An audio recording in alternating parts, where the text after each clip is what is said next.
नमस्कार किसान भाइयों आप देख सकते हो कि इस समय मैं मसूर के खेत में खड़ा हूँ। तो किसान भाइयों, मसूर की खेती में अभी एक प्रकार का रोग आ रहा है, जिससे कि क्या होता है कि मसूर का पौधा पूरी तरीके से सूख जाता है और फली में अच्छी तरीके से दाने नहीं बनते। आप देख सकते हो फली पूरी तरीके से छोटे छोटे दाने रहते हैं इसमें, जिससे कि हमारे मसूर की बिल्कुल पैदावार कम हो जाती है।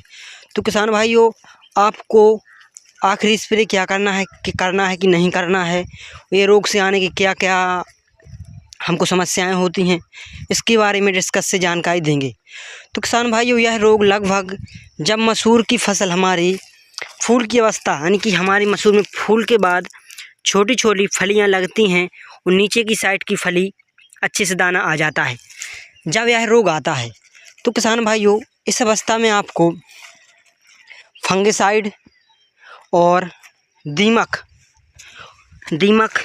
और झुलसा, इन तीनों की दवा को मिलाकर आप स्प्रे कर सकते हो।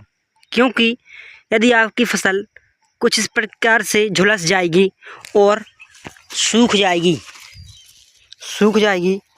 तो इससे आपका ही नुकसान है। यदि आप इस प्रकार की रोग की अवस्था में स्प्रे करेंगे तो आपको कोई बेनिफिट नहीं होगा। तो आपको आपकी मसूर की खेती में रोग ना आ पाए, आपको यह स्प्रे कर देना है। लगभग मतलब फरवरी लगा है तो अभी यदि आपकी मसूर में कोई रोग नहीं तो आप अभी स्प्रे कर दो।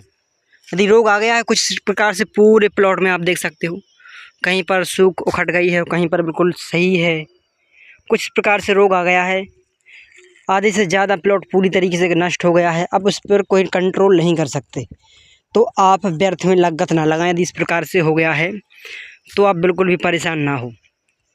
यदि आपके प्लॉट में छोटा सा हिस्से में यानी कि मतलब कहीं कहीं पौधे दिख रहे हैं इस प्रकार के, तो आप स्प्रे कर सकते हो। नहीं तो आप बिल्कुल स्प्रे ना करो। अगले अब आने वाले सालों में आप इस बात का ध्यान रखना कि जब भी मसूर की खेती कर रहे हो तो फरवरी का माह लगता है, 10 फरवरी होती है, 10 से 15 फरवरी, और आपको इन रोगों का स्प्रे कर देना है। आपकी फसल में यह रोग आए या ना आए, आपको स्प्रे कर देना है। क्योंकि आपने देखा पिछले 2-3 वर्षों से यह रोग मसूर की खेती में बहुत तेज़ी से आ रहा है, जिससे हमारे मसूर की खेती करने वाले किसान भाइयों को बहुत नुकसान का सामना करना पड़ रहा है। और जब यह रोग आ जाता है और किसान भाई दवा लाकर स्प्रे कर देते हैं, तो किसान भाइयों से हमारा यही निवेदन है, क्योंकि आप लोग अब अपने पैसे व्यर्थ में ना बहाएं। बस इस प्रकार के यदि आपका खेत हो चुका है, आपने कंट्रोल नहीं कर पाया इस रोग पर, तो इसी अवस्था में छोड़ दें। क्योंकि अब कंट्रोल नहीं होगा, आपकी एक बीघे में लगभग 2 से 2500 के लगभग स्प्रे का कॉम्बिनेशन आएगा। उसको स्प्रे कर दोगे तो आपके भी पैसे व्यर्थ में जाएंगे, इससे कुछ नहीं होने वाला। अब आने वाले वर्षों में आप इस बात का ध्यान रखना और हमारे चैनल को सब्सक्राइब कर लेना, क्योंकि हम इस प्रकार के कंटेंट इस चैनल पर लाते रहते हैं। धन्यवाद किसान भाइयों।